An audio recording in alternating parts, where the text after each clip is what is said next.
On this episode of Strangetown, we travel to Galveston, Texas, and visit the Tremont House. And he felt a rush of air. He said it was the most scariest thing that ever happened to him. Hotel guests and staff have been reporting paranormal sightings for decades. We investigate the Tremont House. My name is Mark Morrow.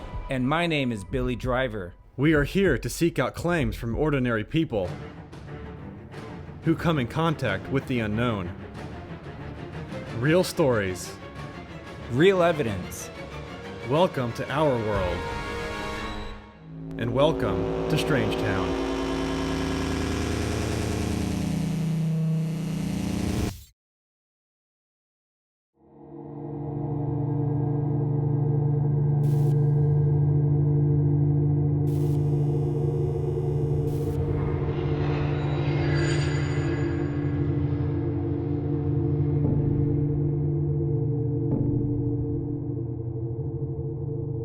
The Tremont House is a 4-star hotel located within the Strand District of downtown Galveston. It occupies the former Leon and H. Blum building. They were brothers who owned and operated a successful general mercantile store in the late 1800s. The hotel has undergone many incarnations over the years, but the stories of Galveston's past still remain.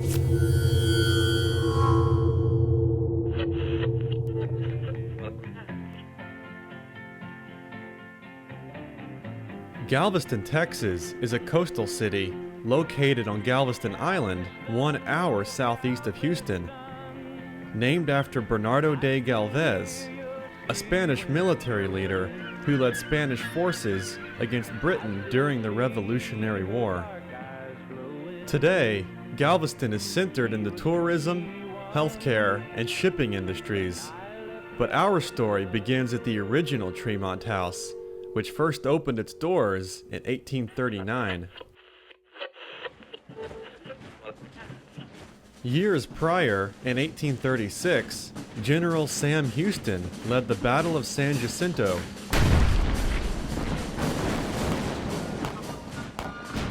where they defeated the Mexican army in just 18 minutes, paving way for the Republic of Texas to be born. While governor of Texas, Sam Houston was a Unionist.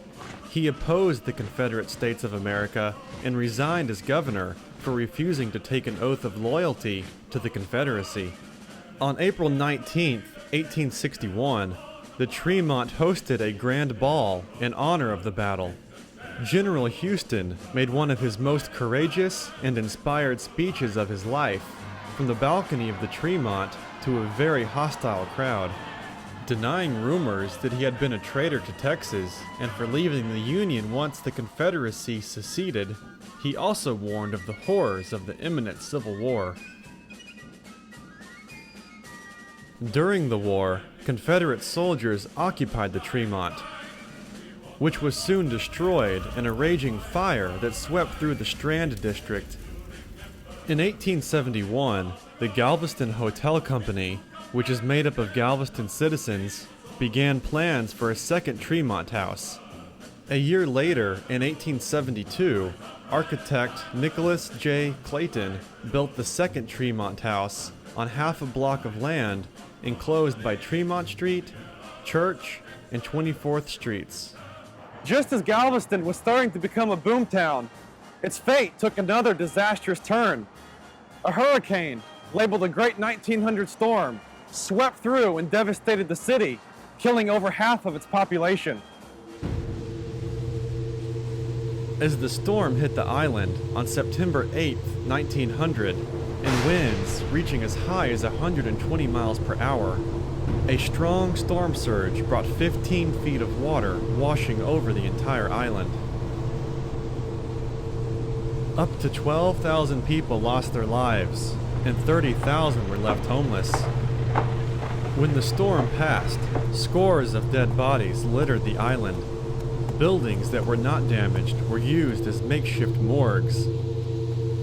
One of these buildings happened to be the Leon and H. Blum building, where today's Tremont House resides. In 1929, after falling into despair, the second Tremont House was demolished.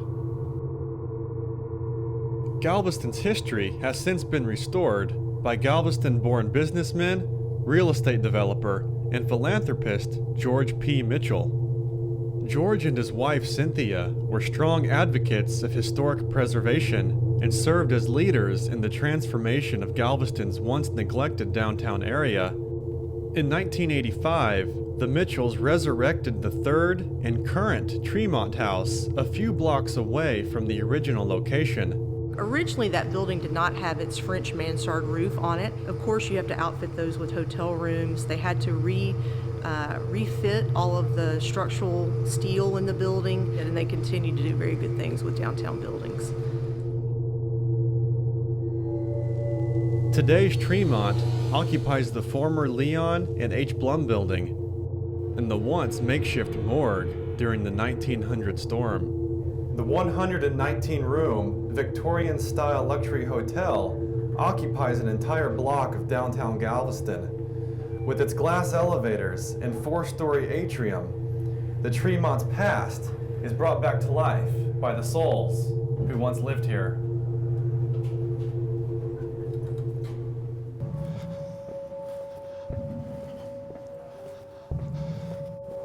Hello, my name is Dash Beardsley. I've been named by certain papers the Ghost Man of Galveston. I tell ghost stories here. I've been doing it for about 16 years. We are led inside, where Dash proceeds to tell us this chilling story. This bar was imported from Belgium in the late 1800s. And we believe these pictures here of a woman on the bottom of each one of 4 spots is her from a young lady all the way to an older woman. The top portion is rumored to be from pre-Victorian ships that actually crashed on the coast. They took some of the decking off and recreated it and made it, revarnished it and made it new again. Now, that one hole right there is supposed to be from a gunshot from a guy who was having a little bit too much fun here in the Tremont. There's a lot of ghost stories about this bar. There was a story in 1998 of several waitresses, I should say, had gathered in here, and they were just all wasting a little bit of time waiting on their parties to arrive when the manager brought them each a red rose. It was Valentine's Day, so they brought them a red rose. A little time passed, and as a little time passed, right here on the end of this bar, down here, on this part of the bar, they saw a waitress pointed and said, "Look at that." And right there they could see as a martini glass moved back across the top of the bar, hit the floor there, the rubber part of the floor, and actually the bartender picked it up. She said, she had had many experiences. In fact, this bartender was here a total of 29 years in this bar. So she said, I believe this is our ghost, so I'm going to do something nice for him. So she took the red rose, broke the stem off, sat it in the martini glass, picked it up in the air and said, "Happy Valentine's Day, Mr. Ghost. This is especially for you," and then sat it on the bar. A little time passed, and they were all still waiting on their parties to arrive. Grant you, there were no customers in here, only employees. Well, another waitress this time pointed toward the right side of the bar, and she said she saw, and all of them, I should say, from that day, said that they saw a coffee cup move by itself. It fell, hit the ice bin, and landed at the bartender's feet. She picked it up and said, "Girls, it's Valentine's Day. This is our ghost. He's lonely. He doesn't have anybody. Why don't you give him your red rose?" The waitress grabbed the rose, stood back, pulled it against herself, and said, "I'm not giving any stupid ghost my rose." Well, as a little time passed, they all were amazed because they said as the words left her lips, a whoosh sound came out of nowhere. The head of the rose was cut off as if by a knife. Petals flew up in the air and landed at the waitress's feet, and she took the night off.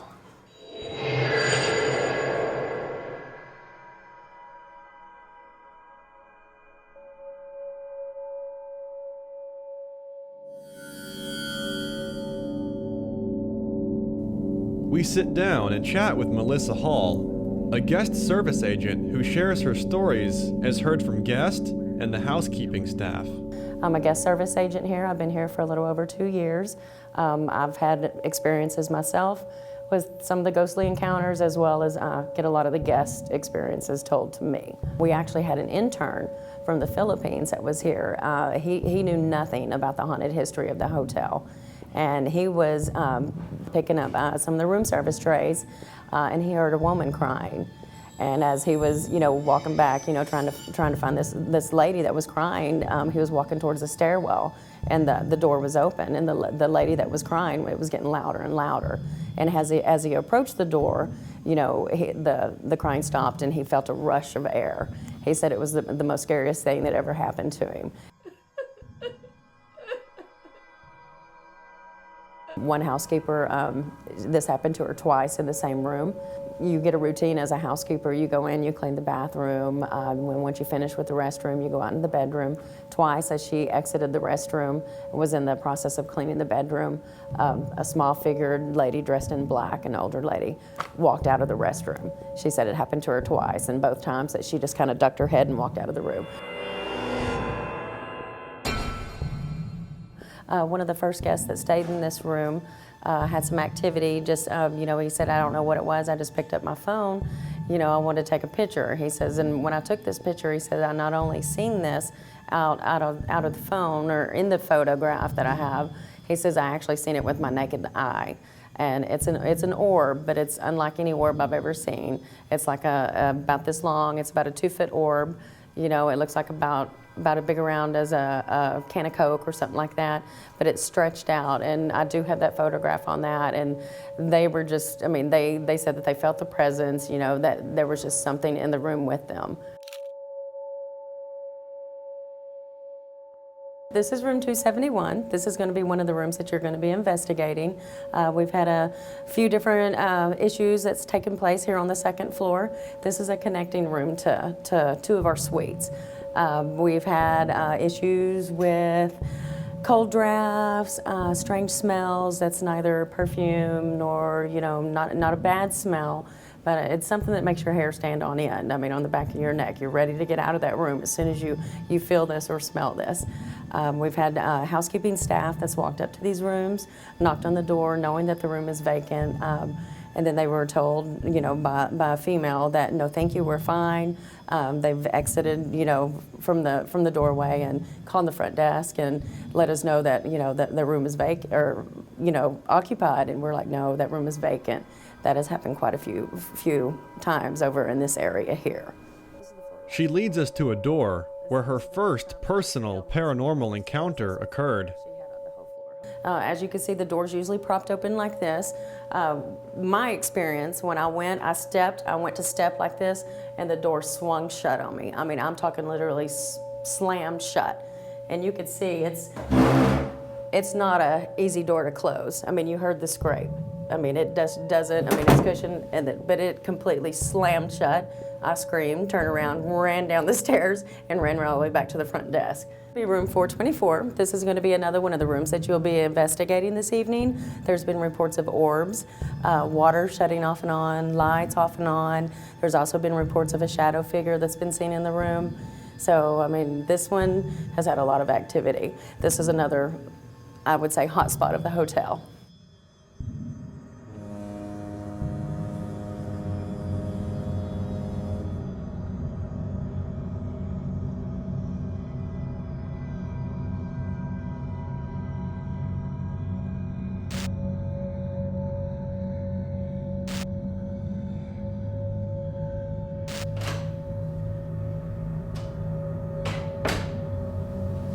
I am in room 271. Guests have reported the lights turn on and off in the middle of the night. An undescribable smell appears out of nowhere. And guests and staff also report that most of the paranormal stories come out of this floor in this hotel. This DVR camera is here to capture whatever roams in this room.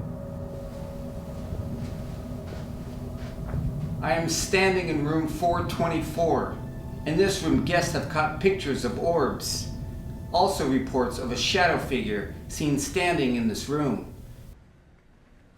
We begin our night's work by heading to room 271. Okay, so we are in room 271. This is where the lights turn on and off. The faucets turn on. There's also been that smell that people can't explain that just kind of comes out of nowhere. And also a lot of the staff here and guests, well, I guess mainly the staff believe that a lot of the paranormal live or roam this floor. And hopefully we can find out today why this floor is so active and why there's so many reports coming from here. So I'm going to start by doing, with my millimeter, it detects electromagnetic fields in the air, and typically you like a room to be at 0, which means there's no energy in the air. So if you get a spike or the numbers change, that can signify that something is suddenly there in the room with you.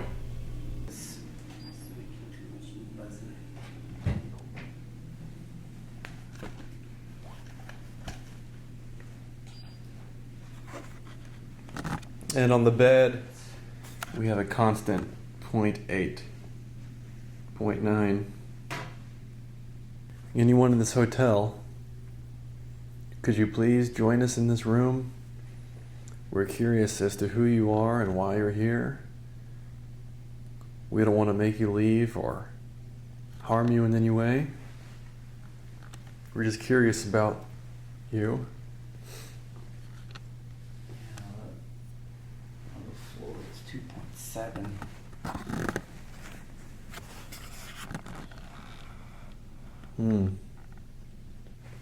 Yeah, so the floor has a high reading. I'm going to check out this side.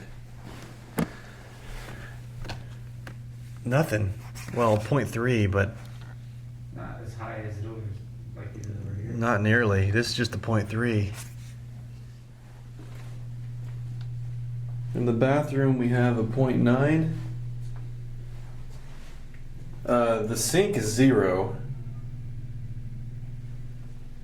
But right in the entranceway, it's a 0.2, 0.1. It's pretty clean.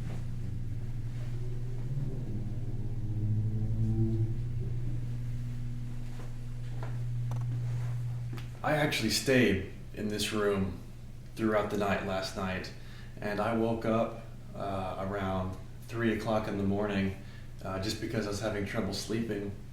And as I was laying there in bed trying to fall back asleep, I had my feet about right here in this section hanging out from the covers, and I felt a very gentle brush across the bottom of my feet. It just felt like 3 fingers sliding down my feet.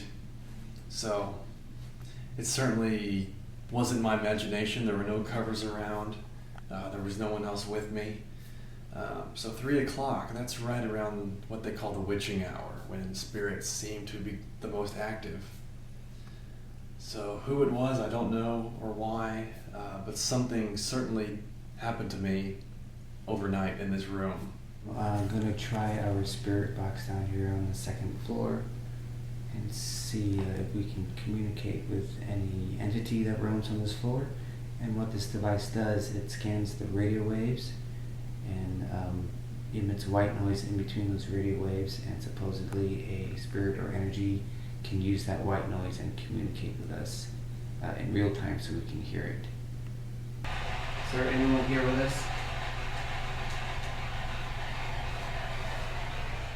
With no activity captured on our spirit box or from any of our other devices, besides the unexplained spikes in our EMF meters, we decide to move on.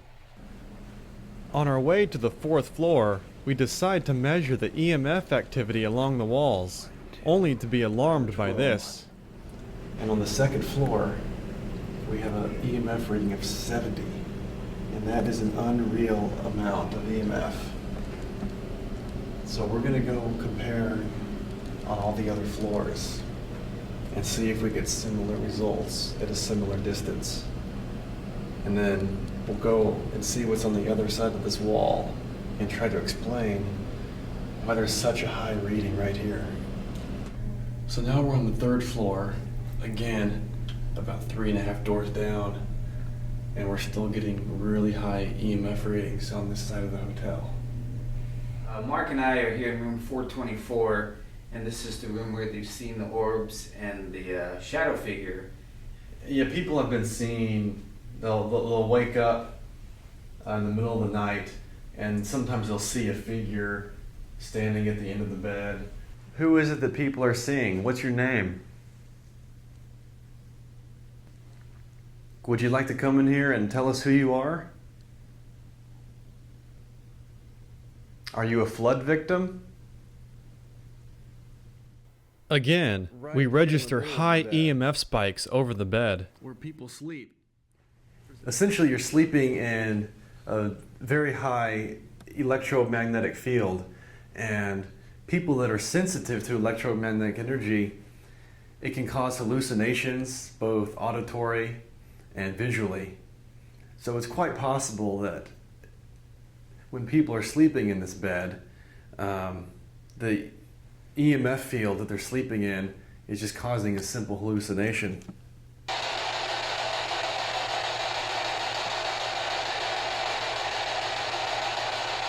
Were you killed in this building?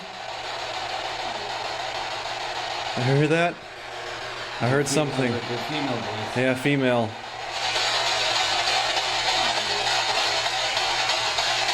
We begin to receive random hits of EVP activity. Were these entities trying to relay a message to us?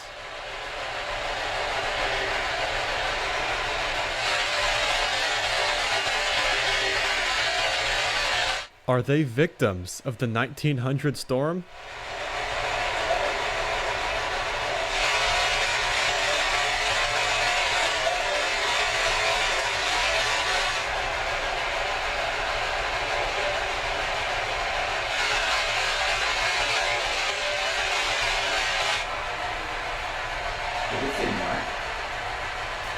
Just now? Can you say my name again?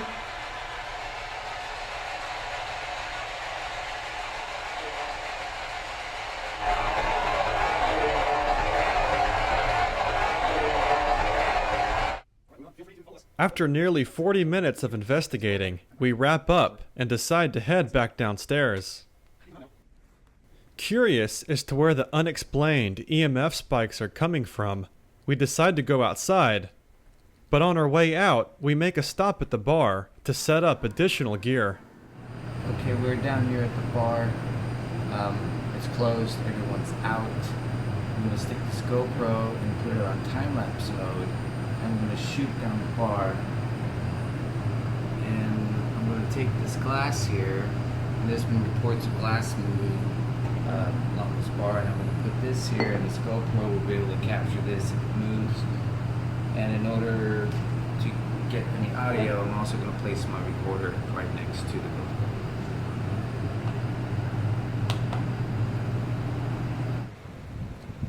We make our way around the building towards the back alleyway.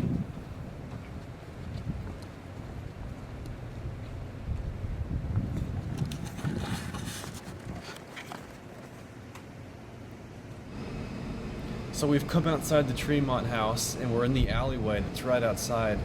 And we've noticed along the wall where we were getting such a high EMF readout, there is an electrical junction going across the alley, and then a very large high voltage line traveling at floor level in between the third and the fourth floor. So this explains why we're getting such high EMF readings along that wall of the building, and why at about 3.5 floors down, that particular section wall is getting the highest readout of it all, because there's a power junction entering the building right at that section. This could be an explanation as to why so many guests and visitors to the Tremont House are experiencing the paranormal activity that they are.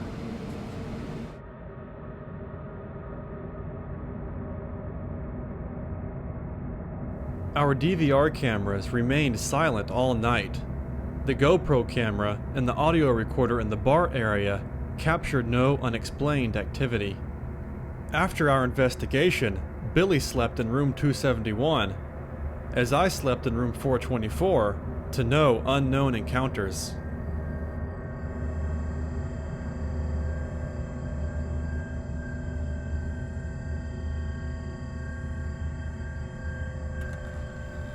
Are these consistently high EMF spikes causing guests and staff to be disillusioned? That is an unreal amount of EMF. They were just, I mean, they said that they felt the presence, you know, that there was just something in the room with them. What about the evidence caught by guests who happened to stumble across the paranormal?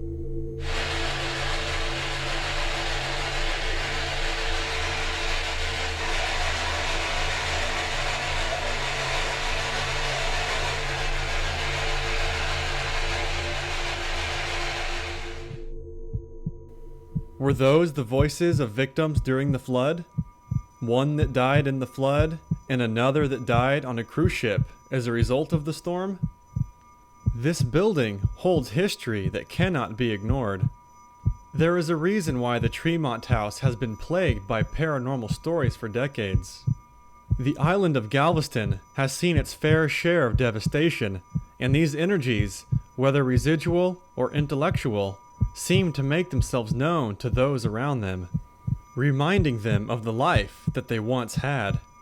It is hard to disprove these stories as fairy tales or folklore, since guests and staff are still having these ghostly encounters today. Until next time, happy haunting.